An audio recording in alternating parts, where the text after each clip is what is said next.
What's up, everybody? Inside the Shoe is back for we gotta discuss what's been going on this week. How you doing, Will?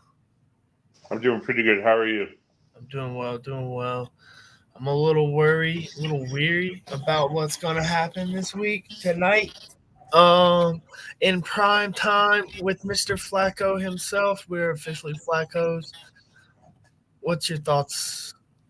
Well, let's get into a little bit of last week and why he is the starter. Um, Disappointing loss to Houston.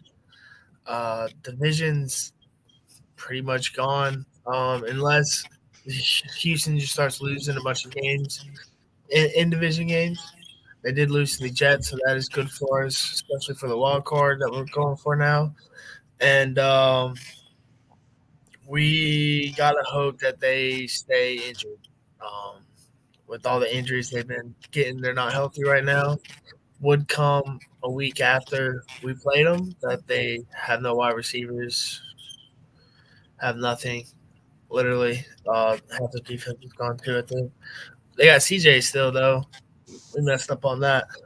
um, Keys to victory, or actually, what do you think about last week? Well, I think Richardson has himself to blame. I've never heard of a quarterback taking himself out of the game because he was tired. But Shane Steichen, you're up. You better go 9-0 to end the season since you said we were in a win now mode. Yeah, interesting call here by Shane Steichen, as he has stated that this is his call, no one else's but his. Do you believe that? I do believe it. I also read an interesting article this morning. Teams are calling the Colts to try to acquire Richardson. I have been hearing that, but I'm hoping we keep with him because I still think he's our future. But I mean, it's weird to bench a quarterback that you start because it's hard for them to come back from that. But Well, what do you think about him taking himself out of the game because he was tired? I mean, I kind of agree with you. It's kind of weird for a quarterback. I don't think I've ever seen a quarterback do that. I've definitely seen running backs and wide receivers. I'm thinking about it this week, especially Monday. I've seen wide receivers and running backs do it all the time, um, but never a starting quarterback. And speaking of Monday Night Football, the Chiefs are playing. If Patrick Mahomes is tired, he'll just tell the referee and he'll drop a flag and call a timeout for him. Yeah, I mean, that's basically how it goes now. It's like we say, it's 15 versus 11. The refs are on the Chiefs' sides. They might even go undefeated because they want this to end. They don't want the Dolphins to have it anymore. Colts should have it, but Jim Caldwell's an idiot, and we won't get into that. But we will get into keys to the victory today. What are some of your keys to victory? Well, Flacco, it's your team. Let's see what you're made of. Taylor, I need a big game. Downs and Pittman need to show up. Speaking of our receivers, did you hear that on draft night? And I think I heard it on JMV. The Colts had Xavier Worthy on the phone and hung up and never called back. Really? I didn't hear that. Where'd you hear that? I think it was JMV or Destin Adams, somebody who covers the Colts, said he was on the phone with Ballard and Ballard hung up. Damn. That's crazy. That's wild. What about our defense? Our defense is playing solid, but our offense has to give them a chance to stay out the field. Yeah, that's one of my keys to victory. Defense has to stop the run and Justin Jefferson. Force Sam Darnold to make plays with Jalen Naylor and Jordan Addison.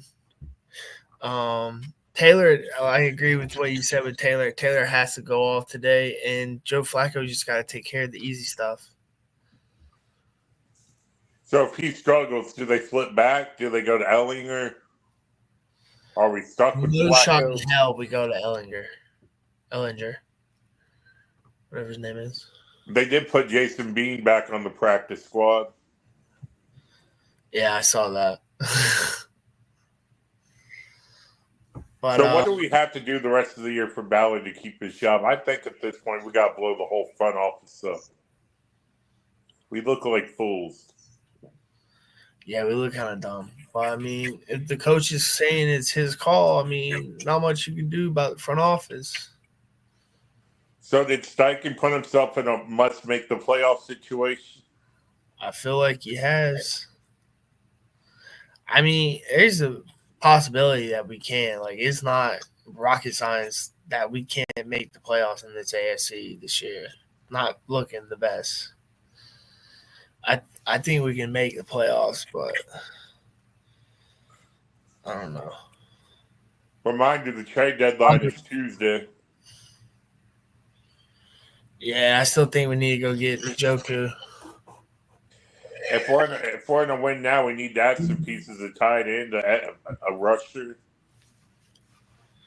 Yeah, David Njoku, tight end. I'm for that. Yeah, well, we need a tight end badly, especially if we're in this win now scenario that apparently we're in. That not many people think we're in, but the coaches. Did you see that press conference, by the way? Which one? Steichen, that was the most disingenuous. Well, every time he has a press conference, he's like 3 words and done. He's like, "Yeah, I'm not gonna get into that." Next. And then apparently Pittman found out on Twitter. Yeah, I saw that. Pittman did find out on Twitter, apparently through Pittman. What do you think about that? He said Richardson's lost the locker room. I'm wondering if Shane hasn't lost the locker room. I don't know. I don't think Richardson lost the locker room with what Down said. I think we're going to find out tonight. If the Colts come out and they lay down, then you know Shane's lost the locker room. I hope we don't lay down, but I don't know. I really don't know.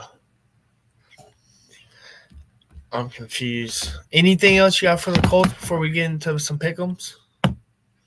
Just hopefully we have a good solid win tonight, because I can't stand another week of being made fun of by Stephen A. Smith every day. Yeah, good thing I don't listen to Stephen A. Smith.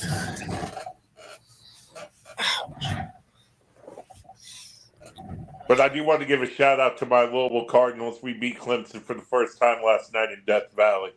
I was on you guys, so that was pretty nice. Needed that. But I don't think Ja'Cory Brooks scored a touchdown. That kind of jammy, but it is what it is. Let's get into it.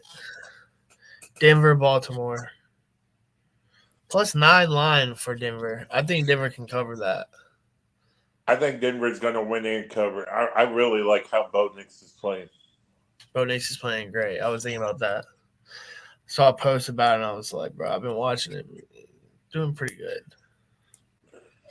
Las Vegas for Cincinnati. Mid-off. Oh, what a horrible football game, but somebody has to win. I'm going to go with Cincinnati.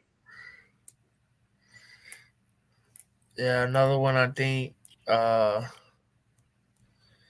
really think Vegas can cover here. I don't know if they can win, so I'll go with Cincinnati. New England versus Tennessee Titans. Another mid-off. I'd have to say I got the Titans. I'm going to pick the Titans, but neither team has a good quarterback. Mason Rudolph could do something if he's in there. I don't know if he's in. I don't know.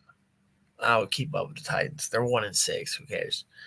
All right, going on to another 1-7, 2-6 team. Another mid-off. Dude, so many mid-offs today. New Orleans versus Carolina. Bryce Young is supposed to be back for Carolina. I want to see if he's learned anything while he was benched. Derek Carr was playing solid, but New Orleans just isn't a good team. I'm going to take Carolina. I'm going to have to tell you there, take Carolina as well, get their second win of the season. Dallas versus Atlanta. I think Dallas covers and Atlanta wins barely. Cowboys are my second team, so I hope they win. Otherwise, it might be the end of the McCarthy era coming up.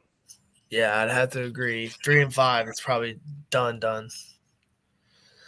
2-5 Miami versus Buffalo Bills, division rivals. Last time Miami played, we thought Tua was going to be out for the rest of the forever.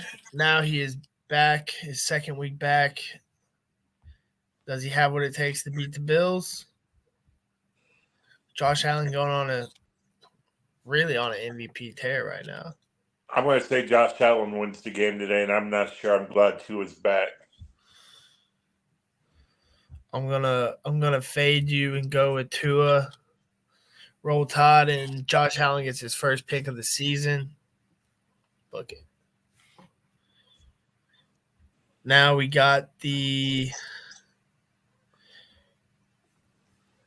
another mid-off, Cleveland versus the LA Chargers. I'm going to go with the Chargers. Cleveland went from one bad quarterback to an even worse quarterback. Oh, come on. Jameis is better than Deshaun. He might be slightly better, but neither one of them are as good as they are. Give me the Browns to handle business here, +2. Washington versus the New York Giants, another division rivalry. Last game of the 12 o'clock. Who you got?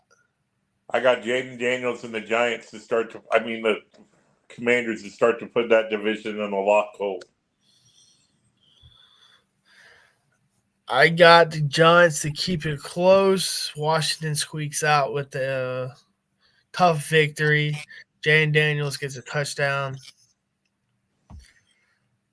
On to the next 3 o'clock. 3 o'clock games. We got Chicago versus the Arizona Cardinals. Both teams with 4 wins. It's in Arizona, -1.5. What do you think? I think Chicago gets their 5th win. I'm really impressed by the rookie Caleb Williams. I like it. I'm going to agree with you. Browns get a victory. Bears get a victory. My bad. All right. Shit show versus the Eagles. We got the Jacksonville Jaguars going to Philly. I think Philly gets a brutal victory here. I think Philly gets the win. And did you see the Jason Kelsey incident yesterday?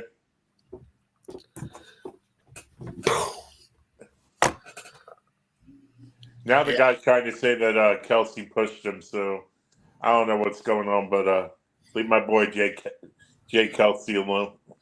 I'm honestly tired of seeing Jason Kelsey, so if they put him behind bars or something crazy, I kind of be behind it because I'm tired of seeing him in the limelight. But that's neither here nor there. Another 3 o'clock game, 3:30. LA Rams versus Seattle Seahawks. I'm going to go with Seattle if my boy Geno's playing. Going with the Rams because we got Matthew Stafford starting this week in fantasy. Come on. Let's go with the Rams. Next game, last 3 o'clock game of the day, Detroit versus Green Bay Packers. I'm going to take the Packers to get a victory here. I actually think Detroit's coming out of the NFC to go to the Super Bowl, so I'm going to stay with the Lions. All right, I got you. Now, tonight we got our game, the Indianapolis Colts versus the Vikings. I don't know if it's Minnesota or Minneapolis, so we're just going to say the Vikings. Who do you got? I hope the Colts can put all the noise aside for 3 hours, come out, play football. Hopefully the locker room's still somewhat intact after the shocking decision. And for Shane Steichen's sake, I hope we win the game. Otherwise, if we lose, it's going to be really loud around Indianapolis. Oh, yeah, it's going to get real loud on those radio shows that I listen to in the morning. So I'm pretty excited for that, if win or lose. But I think the Vikings probably get us here in prime time. We're not that good in prime time, let's be honest. Next game, Monday night, Tampa Bay versus Kansas City. I'm leaning Tampa Bay right now. It's a big spread at +9. I'm hoping Tampa Bay wins, but I'm expecting Kansas City to win with a little bit of help. And I can see them winning, but I don't know if they cover 9. 9's a lot. 9 is a lot of points, but hopefully next Sunday we're talking about the Colts back on the winning track. The noise has died down a little bit. Exactly. That's all we can hope for. But you got anything else? Now let's go Colts. That Shane Steichen, you wanted this mess. You created it. Let's see what you can do with it. All right, let's see what we got here with the Indianapolis Colts taking on the Vikings. You got them to win. I got them to lose. Let's see what happens. Have a good week, everybody. With that being said, this is Inside